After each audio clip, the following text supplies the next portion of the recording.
ನೋಡಿ, ಹೇಮಾವತಿ ವಿಚಾರದಲ್ಲಿ ನಾವು ಬಹಳ ಗೌರವ ಕೊಟ್ಬಿಟ್ಟು MLAs ಹೇಳ್ತಾರೆ ಅಂತ ಅಂದ್ಬಿಟ್ಟು ಅವ್ರು ಏನು ಹೇಳಿದ್ರು, ಒಂದು ಟೆಕ್ನಿಕಲ್ ರಿಪೋರ್ಟ್ ಮಾಡಿ ಅಂತ ಅಂದ್ರು. ಟೆಕ್ನಿಕಲ್ ರಿಪೋರ್ಟ್ ಆದ್ಮೇಲೆ ಕೂಡ ಅವರು ಸ್ಟ್ರೈಕು ಮತ್ತೊಂದೆಲ್ಲ ಮಾಡಿದ್ರು. ಅವ್ರು ಏನ್ ಮಾಡ್ತಾ ಇದ್ದಾರೆ ಅನ್ನೋದು ನನಗೆ ಅರಿವಿದೆ. ಇದು ಸರ್ಕಾರದ ನಿಲುವು. ಸರ್ಕಾರ ಅವರು ಓಪನ್ ಆಗಿ ತಗೊಂಡೋಗಿ ಪೈಪ್ ಹಾಕ್ಬೇಡಿ ಅಂತಂದು. ಪೈಪ್ ಹಾರೋದೇನು ಅದು ಸರ್ಕಾರದ ತೀರ್ಮಾನ.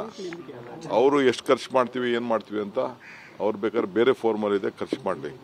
ಅವರು ಪೈಪ್ ಹಾಕೊಂಡು ಹೋಗಿ ಇದನ್ನು ನೀರು ತೊಗೊಂಡೋಗಿ ಅಂತಾರೆ, ಓಪನ್ ಮಾಡಿ ಅಂತಂದ್ರೆ ಓಪನ್ ಮಾಡ್ತೀವೋ ಒಳಗಡೆ ತೊಗೊಂಡು ನಮ್ಮ ನೀರಿನ ಗ್ಯಾರಂಟಿ ತೆಗೆದುಕೊಳ್ಬೇಕು ಅಂತ ತೀರ್ಮಾನ. ಈಗ ಸೋಮಣ್ಣವರು ಅವರೊಂದು ಇಂಡಿಯನ್ ಇನ್ಸ್ಟಿಟ್ಯೂಟ್ ಆಫ್ ಸೈನ್ಸ್ ಅವರು ಯಾರೋ ಎಲ್ಲ ಸೇರಿ ಒಂದು ರಿಪೋರ್ಟ್ ತೊಗೊಳ್ಳಿ ಅಂತ ಹೇಳಿದ್ರೆ ಮಾಡ್ತೀನಿ. ಸ್ಪಾಟ್ ವಿಸಿಟ್ ಮಾಡಬೇಕು ಅಂದರೆ ಮಾಡ್ತೀನಿ. ಬಟ್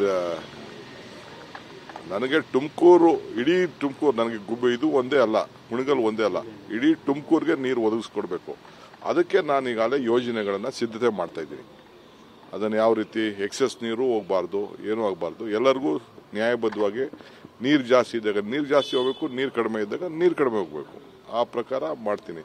ನನಗೆ ಕುಣಿಗಲ್ ಎಷ್ಟು ಮುಖ್ಯನೋ ಅಷ್ಟು ತುರುವೇಕೆರೆನೂ ಅಷ್ಟೇ ಮುಖ್ಯ, ಗುಬ್ಬಿನೂ ಅಷ್ಟೇ ಮುಖ್ಯ, ದಕ್ಷಿಣನೂ ಅಷ್ಟೇ ಮುಖ್ಯ. ಎಲ್ಲ ಕಡೆನೂ ಕೂಡ ತುಮಕೂರಿಗೆ ಏನಾಗಬೇಕು ಆ ಕೆಲಸ ಮಾಡೋಕ್ಕೆ ನಾನು ಬದ್ಧನಾಗಿದ್ದೀನಿ. ಸಮಸ್ಯೆ ಎಲ್ಲ ಬಗೆಹರುತ್ತೆ. ಅದಕ್ಕೆ ಸಿಎಂ ಎಲ್ಲ ಬಿಡೋದು ಬಿಟ್ಟು ಎಲ್ಲ ಕಾಮಗಾರಿ ಬಿಟ್ಟು ಇದೊಂದು ಮಾಡಿ ಅಂತ ಹೇಳಿದ್ರು. ಯಾವುದು ಹೇಮಾವತಿ ಲಿಂಕ್ ಇದೆ. ಹೇಮಾವತಿ ಈಗ ನೋಡಿ, ನಮ್ಮ ಸರ್ಕಾರ ಇದ್ದಾಗ ನಾವು ಮಾಡಿದ್ದೋ, ಅವ್ರ ಸರ್ಕಾರ ಬಂದ್ಮೇಲೆ ನಿಲ್ಸಿದ್ರು.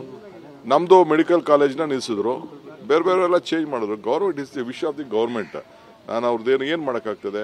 ಯಡಿಯೂರಪ್ಪನವ್ರು ನಮಗೆ ಪ್ರಾಮಿಸ್ ಮಾಡಿದ್ರು, ಮೆಡಿಕಲ್ ಕಾಲೇಜು ಆಯ್ತಪ್ಪ ನಾನು ಮುಂದುವರ್ಸ್ತೀನಿ, ಬಜೆಟಲ್ಲಿದ್ದು.